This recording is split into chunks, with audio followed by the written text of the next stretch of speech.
श्रीपाद आयेंद्र प्रभु कभी वृंदावन छोड़ते नहीं थे, लेकिन श्री जयपताका स्वामी महाराज जी ने उनसे बहुत अनुरोध किया कि मायापुर आओ ना, मायापुर आओ ना। श्रीपाद आयेंद्र प्रभु ने कहा कि मैं क्यों आऊं मायापुर, मैं वृंदावन धाम में बैठा हूं, यहां पर 24 घंटे कीर्तन करता हूं, क्यों आऊं मायापुर।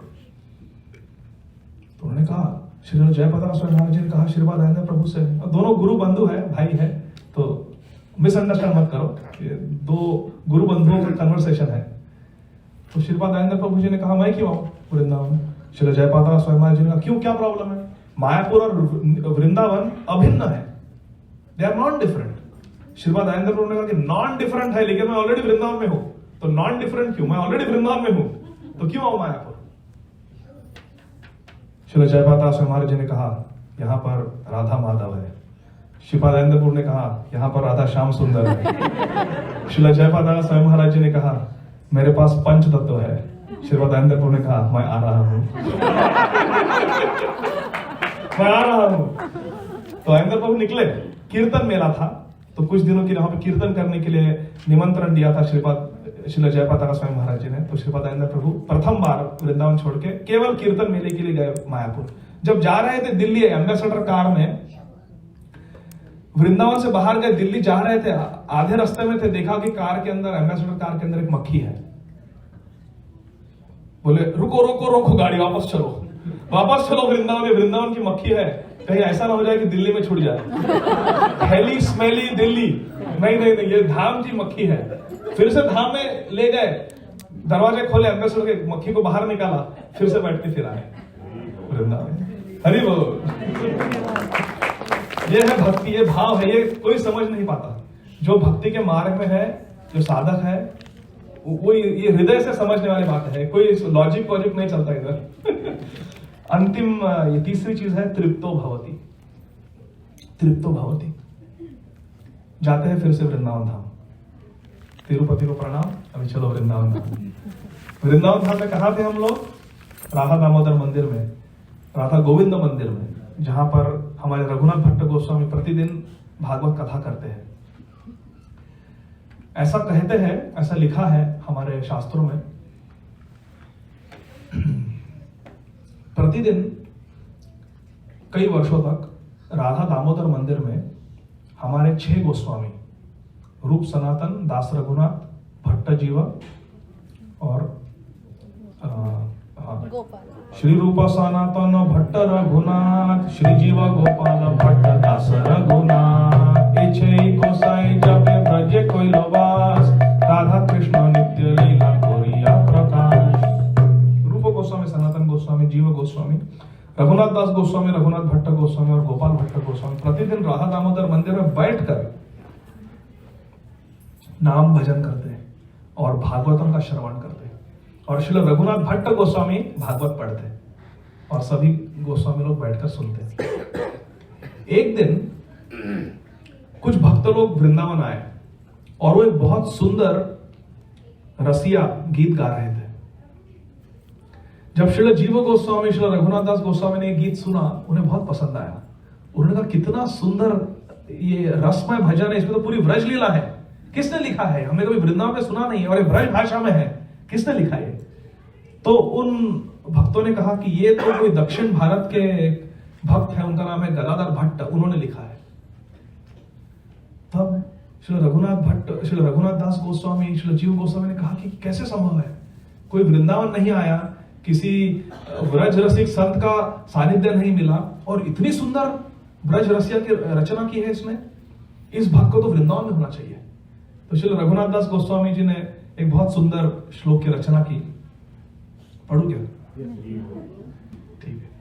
एक बहुत सुंदर श्लोक की रचना की और उसमें कहा कि ये श्री रघुनाथ दास गोस्वामी ने लिखा है, अनाराध्य राधा पदाम्भोज रेणुम अनाश्रित्य वृंदाटवीं तत्पदांकम् असंभाष्य तद्भाव गंभीर चित्तान् कुतस्याम सिंधो रसस्वायगाः। अनाराध्य राधा पदाम्भोज रेणु, ऐसे व्यक्ति ने जिसने राधा रानी कभी आराधना नहीं की, अनाराध्य राधा और पदाम्भोज रेणु, राधा रानी के चरण कमलों की जो रज है उसका कभी सेवन नहीं किया। अनाश्रित वृंदा टविम तत् पदांकम, और वृंदावन जो श्रीमती राधा रानी और कृष्ण के चरण कमलों से अंकित है, इस वृंदावन की भूमि का, पावन भूमि का आश्रय न लेते हुए असाम्भाष्य तद्भाव गंभीर चित्तान, और जो संत महात्मा है वृंदावन के, रसिक संत है, गंभीर चित्त, जो बहुत गंभीर चित्त के हैं, उनसे असंभाष्य, उनसे कभी वार्तालाप नहीं की, कभी उनसे डिस्कशन नहीं की, कभी चर्चा नहीं की, अर्थात व्रज रसिक साधुओं का आश्रय न लेते हुए, वृंदावन का आश्रय न लेते हुए और श्रीमती राधा रानी की उपासना न करते हुए, कुतश्याम सिंधो रसस्वायगा, ये वृंदावन का जो रस है वो कभी किसी को नहीं चढ़ सकता, वृंदावन का रस नहीं चढ़ सकता ये चीजें बिना किए। तो कैसे संभव है कि इस भक्त ने ऐसा लिख दिया? इसका तात्पर्य, श्लोक का तात्पर्य ऐसा है कि हे सखी आ जाओ वृंदावन, जल्दी वृंदावन आ जाओ, तुम में बहुत पोटेंशियल है, जल्दी आ जाओ यहां पर। तो ये श्लोक लिखकर श्री रघुनाथ दास गोस्वामी जी, श्री जीव गोस्वामी जी ने भेजा उस भक्त के पास, और दक्षिण भारत में उस भक्त को घोड़े पर सवार होकर 2 मैसेंजर्स को भेजा, संदेश लेके भेजा वहां पर उस गांव में जिसने उस भजन की रचना की थी, और उसे ये श्लोक सुनाया और कहा कि ये श्री रघुनाथ दास गोस्वामी जी ने लिखा है आपके लिए और आपको वृंदावन बुला रहे हैं। वो भक्त का नाम था गदाधर भट्ट। जब गदाधर भट्ट ने ये निमंत्रण सुना कि मुझे वृंदावन बुला रहे हैं गोस्वामी लोग, रघुनाथ दास गोस्वामी, श्री जीव गोस्वामी, रघुनाथ भट्ट गोस्वामी मुझे निमंत्रण दे रहे हैं, वो दौड़ पड़े और ऐसा कहा है कि वो जो घोड़े हैं उनसे पहले गदाधर भट्ट गोस्वामी नंगे पांव पैदल वृंदावन पहुंच गए। इतना उत्साह था कि वृंदावन वृंदावन, क्योंकि वृंदावन में जब तक हमें कोई साधु आशीर्वाद नहीं देते नहीं प्रवेश कर सकते। वो रुके थे वृंदावन में, पूरा चित्त था उनका, रुके थे कब मुझे वृंदावन, कब राधा रानी बुलाएगी, कब राधा रानी बुलाएगी। और जब उन्होंने सुना कि राधा रानी के जो निज परिकर है, जो मंजरिया है गोस्वामी, उन्होंने निमंत्रण दिया है, दौड़ पड़े और वृंदावन आ गए और 6 गोस्वामियों के चरण कमल में समर्पण कर दिया गदाधर भट्ट गोस्वामी ने। श्री रूप गोस्वामी जी ने उन्हें आज्ञा दी कि तुम श्री रघुनाथ भट्ट गोस्वामी जो भागवत आचार्य है हमारे, उनसे दीक्षा लो। गदाधर भट्ट गोस्वामी ने श्री रघुनाथ भट्ट गोस्वामी, हमारे रघुनाथ भट्ट गोस्वामी से दीक्षा ली और उनके आश्रम में, उनके सानिध्य में, उनके अनुगत्य में वास करने लगे। गदाधर भट्ट गोस्वामी, रघुनाथ भट्ट गोस्वामी के शिष्य। कुछ समय बाद श्री रघुनाथ भट्ट गोस्वामी नित्य लीला में प्रवेश कर गए और उनके पीठ पर श्री गदाधर भट्ट गोस्वामी बैठे, नेक्स्ट आचार्य, और प्रतिदिन वे भी श्रीमद् भागवतम पर चर्चा करते थे। श्री गदाधर भट्ट गोस्वामी की जो भागवत कथा थी वो इतनी प्रसिद्ध हो गई, व्रज में इतनी प्रसिद्ध हो गई कि राजस्थान के एक राजा थे, उनका नाम था महाराजा कल्याण सिंह जी। राजस्थान में महाराजा कल्याण सिंह जी ने सुना कि गदाधर भट्ट गोस्वामी नाम के एक बहुत बड़े भागवत आचार्य है जो श्री रघुनाथ भट्ट गोस्वामी के शिष्य है और प्रतिदिन राधा गोविंद मंदिर में बैठकर भागवतम क्लास देते हैं, भागवत कथा कहते हैं। तो उन्होंने कहा कि मैं भी जाऊंगा और सुनूंगा। तो एक दिन महाराजा कल्याण सिंह राजस्थान से आए भागवत कथा सुनने के लिए गदाधर भट्ट गोस्वामी की। उन्हें इतनी पसंद आई कि उन्होंने वृंदावन के पास एक गांव में अपना बंगला बनाया और वहीं पे वास करने लगे। अपना राज्य छोड़ दिया, अपने पत्नी से कहा तुम भी आके रहो मेरे साथ। पत्नी आके रहती थी उस महल में जो बनाया उन्होंने गांव में, लेकिन भागवतम सुनने के लिए, श्रवण करने के लिए नहीं आती थी। तो महाराजा कल्याण सिंह प्रतिदिन सुबह में श्री गदाधर भट्ट गोस्वामी की भागवत कथा सुनने के लिए आते थे और बहुत भजन करने लगे, हरे कृष्ण महामंत्र का जाप करने लगे। उन्होंने दीक्षा भी ले ली श्री गदाधर भट्ट गोस्वामी से। कुछ दिन बीते और श्री महाराज कल्याण सिंह जी की जो पत्नी थी उसे बहुत क्रोध आ रहा था, बहुत ईर्ष्या हो रही थी श्री गदाधर भट्ट गोस्वामी से कि क्या है, मेरे पति हमेशा इनके साथ बैठे रहते हैं, इनकी कथा सुनते हैं, इन्होंने दिया मंत्र जाप करते रहते हैं, हमेशा इनके बारे में बोलते रहते हैं, क्या है ये। बहुत ईर्ष्या हुई। तो उनके महल में एक दासी थी, बाहर वाली आती थी वो काम करने के लिए, और वो गर्भवती थी। वो दासी गर्भवती थी। तो कल्याण सिंह जी की जो पत्नी थी महारानी, उसने युक्ति की। उसने, ये 400 वर्ष पुरानी बात है, उसने 20 सोने के मोहर दिए उस दासी को और कहा कि तुम कल गदाधर भट्ट गोस्वामी के भागवत कथा में जाओ और खड़े होकर कह दो कि मेरे गर्भ में जो पुत्र है वो तुम्हारा है। 20 सोने के मोहर दिए। वो तो दासी थी, उसे अर्थ चाहिए था। वो तो 20 सोने के मोहर कभी उसके परदादा ने भी देखे नहीं थे। वो तो बिक गई। बोले ठीक है। गर्भवती थी, अगले दिन सभा में चली गई और कल्याण सिंह जी, महाराज कल्याण सिंह जी और कई सारे व्रज रसिक वैष्णव, वृंदावन के साधु संत महंत बैठे थे और श्री गदाधर भट्ट गोस्वामी श्रीमद् भागवतम सुन रहे थे। व्यासपीठ पर बैठकर कथा कर रहे थे गदाधर भट्ट गोस्वामी, और ये स्त्री आती है और ऊंचे स्वर में कहती है, देख लीजिए ये जो बच्चा है ना पेट में, ये आपका है। अभी आप देख लो मुझे, अभी मैं पैदा करने वाली हूं इस बच्चा को, इस बच्चे को आपको देखभाल करनी होगी। सब लोग एकदम हाहाकार मच गया सभा में। क्या ये तो सन्यासी है, गदाधर, ये गोस्वामी के शिष्य है, ये तो सब त्याग कर रहा है, कैसे, क्या हो गया, कैसे हो गया ये। सब लोग गदाधर भट्ट गोस्वामी की तरफ देखने लगे। वे मुस्कुराए और उन्होंने कहा, देवी ठीक है, तुम निश्चिंत रहो, तुम आकर मेरे सानिध्य में रहना शुरू करो, यहां पर राधा रानी सब देख लेगी। उन्होंने स्वीकार किया कि मेरा बच्चा है, तुम्हारे गर्भ में मेरा बच्चा है, स्वीकार किया।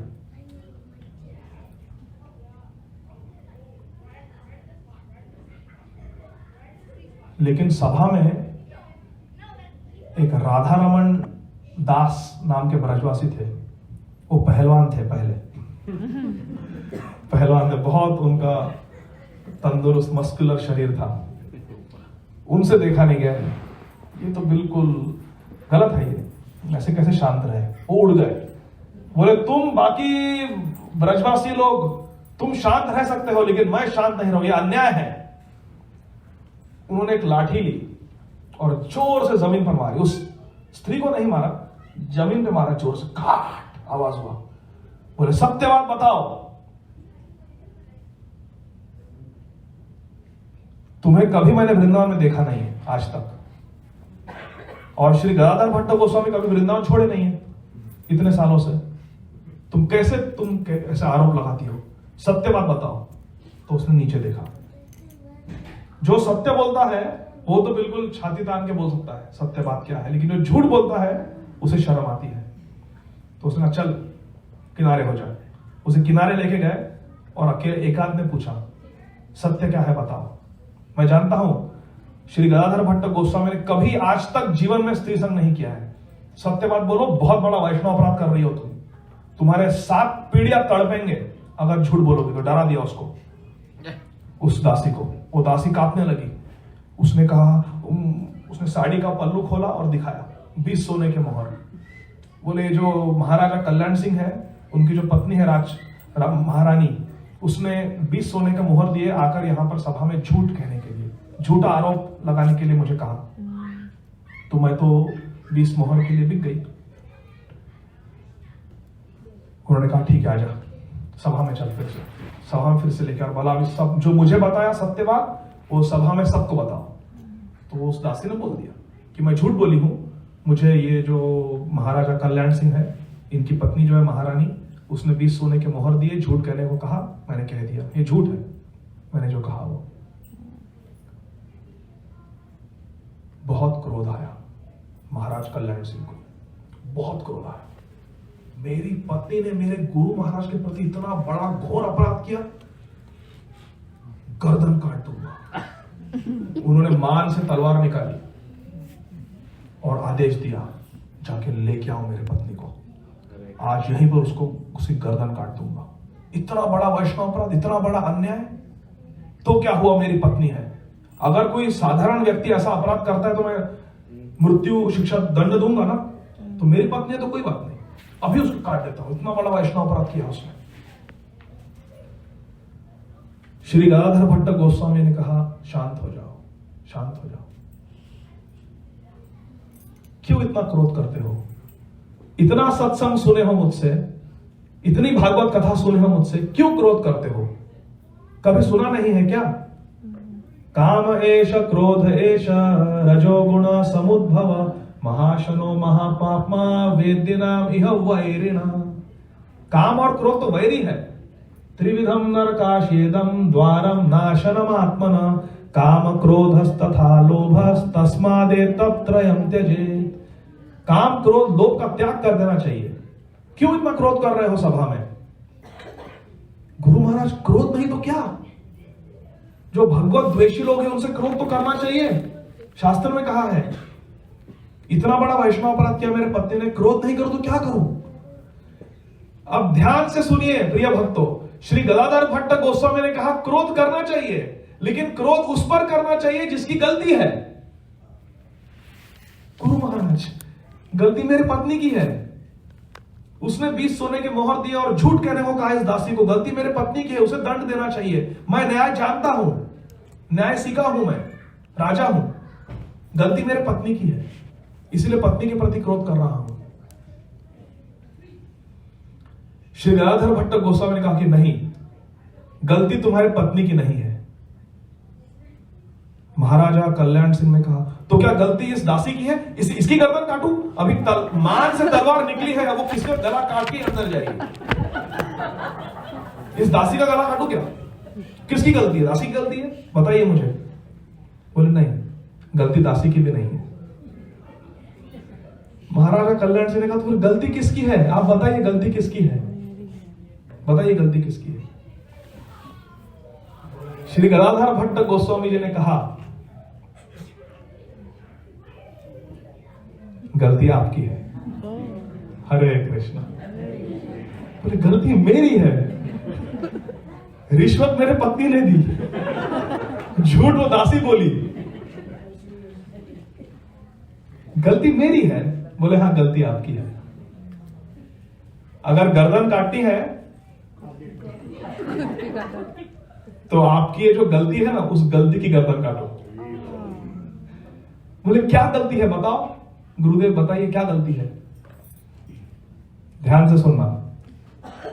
श्री गदाधर भट्ट गोस्वामी, जो श्री रघुनाथ भट्ट गोस्वामी के शिष्य है, उन्होंने कहा, महाराजा कल्याण सिंह, गलती आपकी है, क्योंकि आप सत्संग में अकेले आते हो। अगर आपकी पत्नी को भी सत्संग में लाए होते इतने सालों से, तो क्या वो ऐसी गिरी हुई हरकत करती? अकेले आके बैठते हो सत्संग में, इसीलिए अकेला नहीं आना चाहिए, सह परिवार आना चाहिए।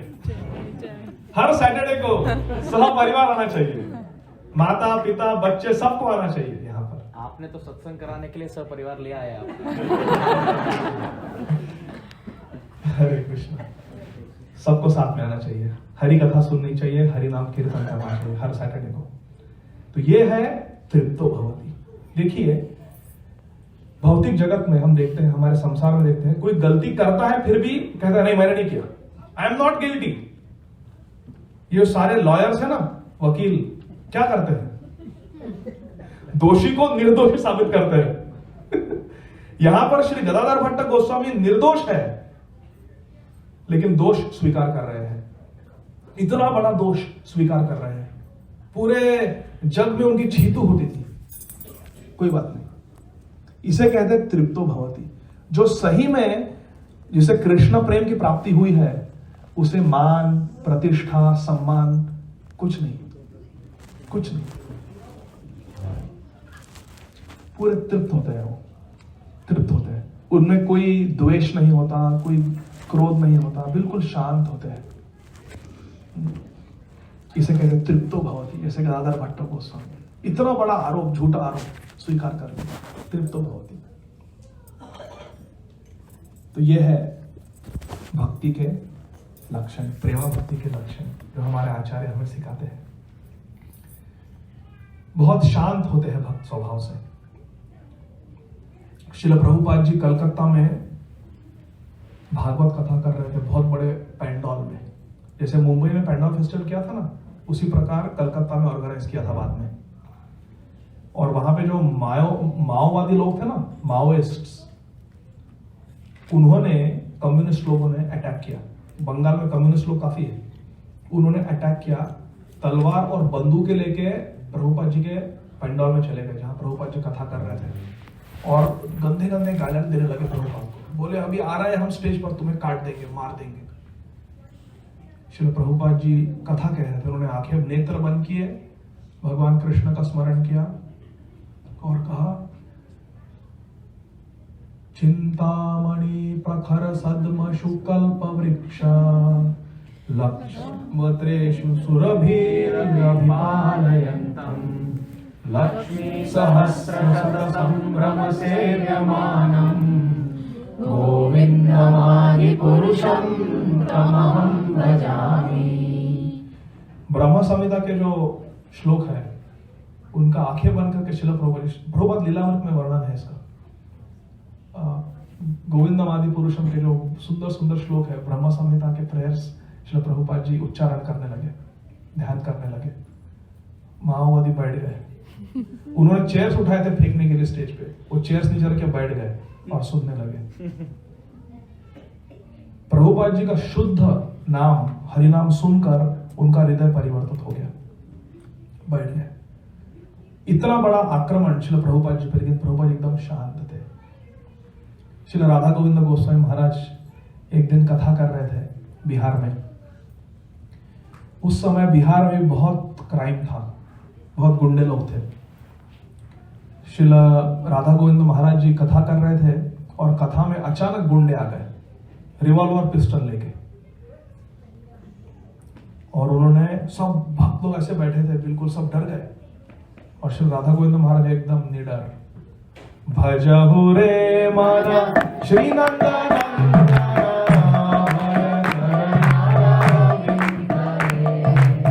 दुर्लभ